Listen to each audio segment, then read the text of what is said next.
Baik, terima kasih banyak Ibu. Bismillahirrahmanirrahim. Alhamdulillahirabbil alamin. Allahumma Sehat ya Pak? sehat Ibu, sehat, Baik, berkah, bahagia insyaallah. Amin. Alhamdulillah. Oke, Saya silakan sebentar Pak. aja nih Bu. Baik, saya sebentar aja nih. Tiga bab, oke? Seperti biasa, banyak kuis jawabnya di chat room.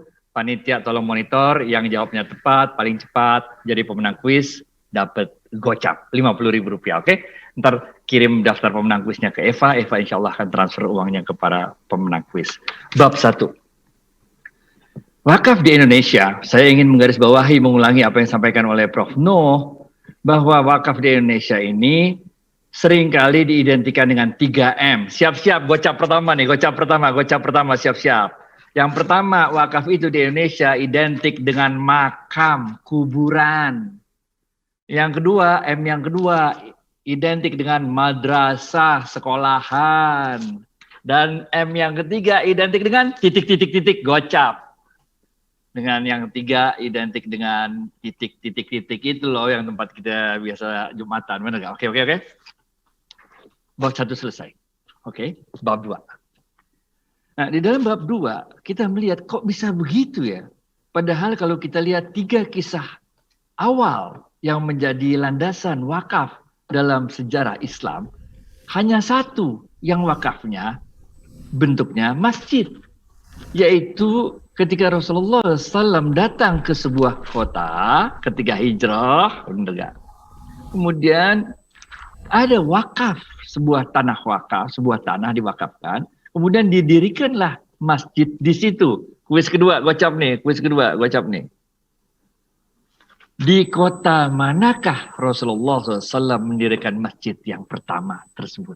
Gocap atas dasar wakaf, oke? Sedangkan 2 kisah awal lainnya semuanya adalah wakaf produktif. Kisah yang kedua adalah kisah seorang sahabat yang mewakafkan tanahnya di Khaybar. Rasulullah SAW mengatakan, tahan pokoknya, berikan hasilnya. Oke, pertanyaan berikutnya nih, gocap, siap-siap gocap. Siapa nama sahabat yang mewakafkan tanahnya di Khaybar? Sahabat tersebut menjadi Khulafa Ar-Rasyidin yang kedua. Nah, gocap, siapa yang bisa? Siapakah nama sahabat yang mewakafkan tanahnya di Khaybar? Sahabat tersebut adalah juga Khulafa Ar-Rasyidin yang kedua. Wakaf yang ketiga juga adalah wakaf produktif. Nah, ini di kota Madinah kejadiannya. Ketika seorang sahabat mewakafkan sumur yang tadinya dimiliki oleh seorang Yahudi, dibeli oleh beliau, kemudian diwakafkan sumurnya. Pertanyaannya, siapakah nama sahabat yang mewakafkan sumur tersebut? Beliau juga adalah Khulafa Ar-Rasyidin yang ketiga. Gocap, kalau bisa gocap, oke? Bab 2 selesai. Jadi kita lihat di dalam bab 2 ini, dalam 3 kisah awal wakaf dalam sejarah Islam, hanya satu wakaf yang bentuknya masjid. 2 lainnya adalah wakaf produktif.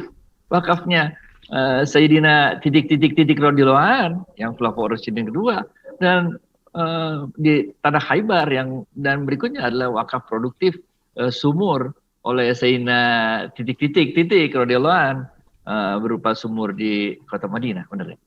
Nah, ini harus kita balik ke sejarah nih, bagaimana sebenarnya konsep wakaf. Banyak yang produktif daripada yang nggak produktif. Ya. Bab 2 selesai. Bab 3 terakhir nih.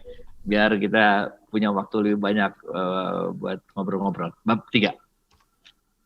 Oleh karena itu, kita harus kembali kepada sejarah tersebut. Kita garis bawahi bahwa wakaf yang saat ini harus kita kembangkan, sebagaimana Prof. Nuh bilang adalah, bagaimana wakaf itu memberikan akses yang mudah. Mencet handphone doang bisa wakaf. Pakai kerisnya BI itu bisa wakaf. Bener ya? Ini yang pertama, akses mudah. Kita kalau susah, aksesnya repot, wakaf. Bener gak? Ngabisin waktu. Bener gak? Kita pengen wakaf dengan akses yang mudah. Yang kedua, nominalnya fleksibel. Bisa kecil, bisa sedang, bisa gede. Bener gak? Sehingga semua orang bisa berwakaf. Nggak usah nunggu kaya dulu baru berwakaf. Miskin juga bisa wakaf, benar nggak? Benar nggak? Jadi dalam keadaan sempit maupun keadaan lapang, kita bisa berwakaf karena nominalnya fleksibel.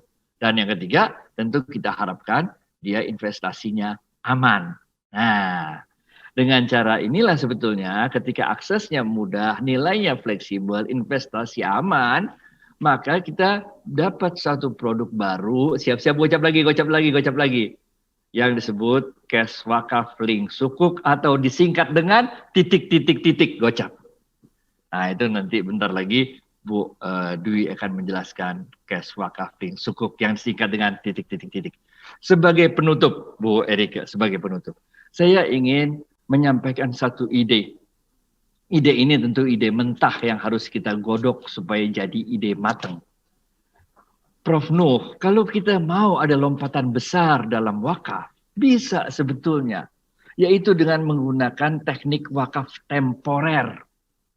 Itu jemaah haji kan nunggunya puluhan tahun.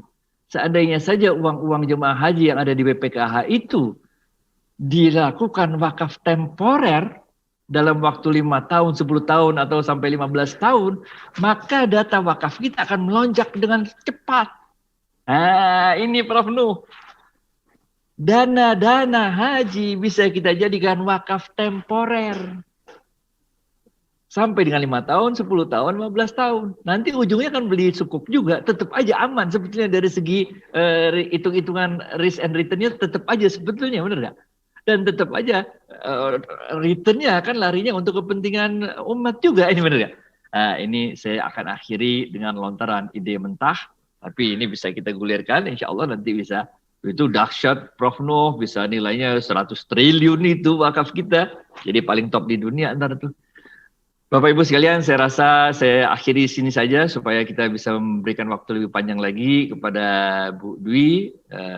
Bu Erika, saya kembalikan. Jangan lupa nanti daftar pemenang kuis kirim ke Eva. Insya Allah akan kita segera transfer duitnya Rp50.000. Billahi taufiq wal hidayah. Assalamualaikum warahmatullahi wabarakatuh. Back to you, Bu. Waalaikumsalam warahmatullahi wabarakatuh.